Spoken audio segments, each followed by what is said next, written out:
sir ఓ ఇద్దరు ముగ్గురు సమాఖ్య లీడర్స్ వచ్చి ఇద్దరు ముగ్గురు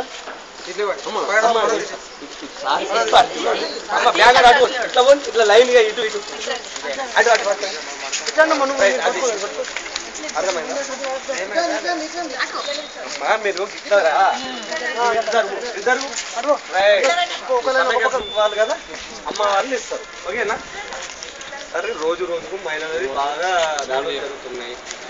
గవర్నమెంట్ ఏం చర్య తీసుకుంటలేదు అన్ని జిల్లాలలో జరుగుతున్నాయి అన్ని రాష్ట్రాలలో జరుగుతున్నాయి మళ్ళీ అసలైన భద్రత లేదు స్త్రీలకు మహిళలకు భద్రత అనేది ఖచ్చితంగా కల్పించాలా ఇది న్యాయమైన డిమాండ్ ఇంకోటి ఏంటంటే అత్యాచారాలు బాగా పెరిగిపోతున్నాయి అవి అరికట్టేటప్పుడు ఏంటంటే అంటరానితనానికి నిర్మూలించాలా కొంచెం ఇంకా అది కుల భేదాలు ఉన్నాయి అలాంటి